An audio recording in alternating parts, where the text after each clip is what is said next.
অন্যৰ প্ৰতি ব্যৱহাৰ চেপ্টাৰটিৰ আজি আলোচনা কৰিবলৈ গৈ আছোঁ। অন্যৰ প্ৰতি ব্যৱহাৰ চেপ্টাৰটিৰ নৱমমান শ্ৰেণীৰ চেপ্টাৰটিৰ প্ৰশ্ন উত্তৰসমূহ আলোচনা কৰিম।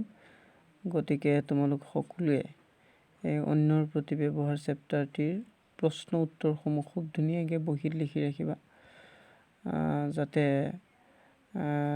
অসুবিধা নহয়। আৰু প্ৰথম প্ৰশ্নটো আছে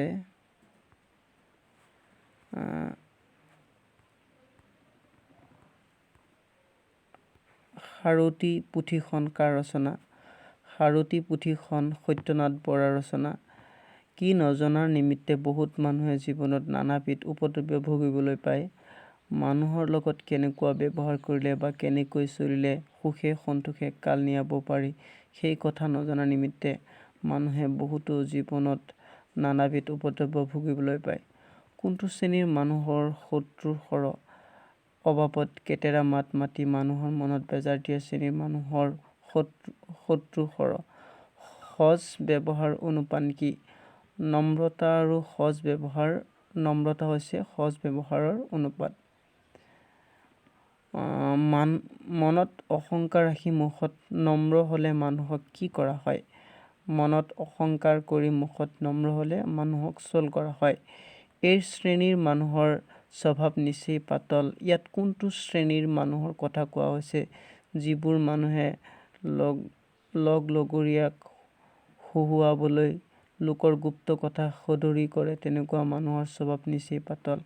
কাৰ লগত সম্বন্ধ ৰাখিলে সতকত প্ৰশ্ৰয় দিয়া হয়? সতৰ লগত সম্বন্ধ ৰাখিলে সততাক প্ৰশ্ৰয় দিয়া হয়। বহল ব্যাকৰণ পুথিখন কাৰ ৰচনা? বহল ব্যাকৰণ পুথিখনৰ ৰচনা হ'ল সত্যনাথ বৰা। চমুকৈ বুজাই লিখা। ব্যৱহাৰ প্ৰণালীক সামান্য কথা বুলি কিয় উলিয়াই ক'ব নোৱাৰি?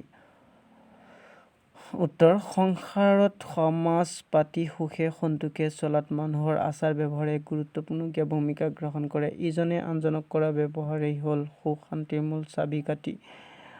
আপোনাৰ ব্যৱহাৰেই আপোনাৰ পৰিচয় বোলা আপ্তবাক্যষাৰিৰ সোল অনাই সঁচা। ব্যৱহাৰৰ বাবে একোজন মানুহ সকলোৰে প্ৰিয় পাত্ৰ নাইবা গৰিহণাৰ ভাজন হয়। কাক ক'ত কেনেদৰে কি ব্যৱহাৰ কৰিব লাগে তাক নজনাৰ ফলত বহুত সৎ চৰিত্ৰ লোকেও নানান আহুকালত পৰিবলগীয়া হয়। আনহাতে ব্যৱহাৰৰ গুণত অনেক চলাহী মানুহেও সকলোৰে মৰম বুটিবলৈ সক্ষম হয়। আমাৰ সমাজত এফাকি প্ৰচলিত প্ৰবচন আছে যে কথাই কটা যায়, কথাই বতা পায়। সেয়ে আচাৰ ব্যৱহাৰক সাধাৰণ কথা বুলি নাভাবি আমি মন দি শিকা উচিত। বিনয় ভাৱত দান কৰিব লাগে বুলি জ্ঞানীসকলে কিয় কৈছে? কথাত আছে যে ভাতৰ তিতা সহিব পাৰি, মাতৰ তিতা সহিব নোৱাৰি।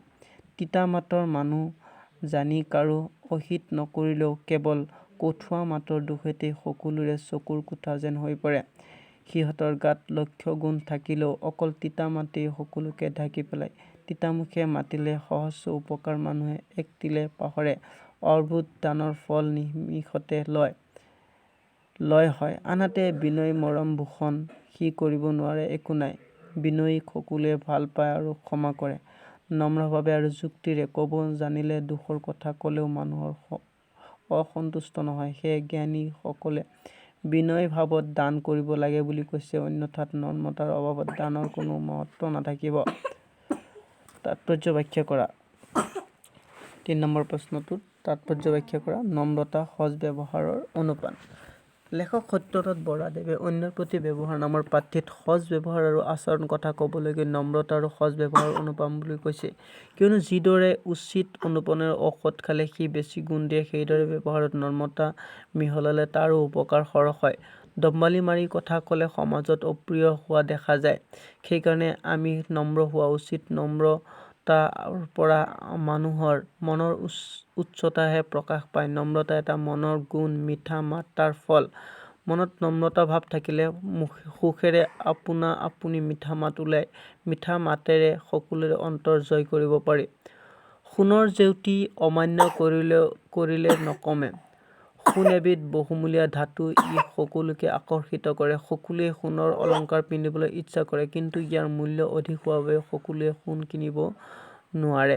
তাৰ বাবে যদি কোনোবাই সোণক অমান্য কৰিব খোজে, সোণৰ জেউতি কিন্তু কমি নাযায়। ইয়াৰ দ্বাৰা লেখকে বুজাব বিচাৰিছে জ্ঞানী বা মান্যৱন্ত লোকক অমান্য কৰিলেও তেওঁলোকৰ মান নকমে।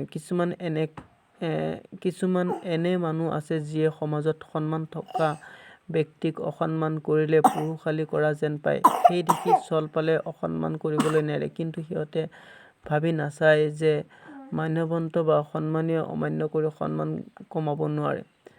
বিপৰীত শব্দ লিখা সুখ দুখ, সন্তোষ অসন্তোষ, সজ অসজ, চৰিত্ৰৱন্ত চৰিত্ৰহীন, কপটীয়া সৰল, মিঠা তিতা, বিনয় উগ্ৰ, নম্ৰতা উগ্ৰতা, লঘু গুৰু, উচ্চ নীচ, নিন্দা প্ৰশংসা, গুপ্ত সদুৰী, দুখ গুণ, গহীন চঞ্চল, অৰবন্ত দৰিদ্ৰ। বাক্য ৰচনা কৰা চকুৰ কটা মানে অপ্ৰিয় লোক।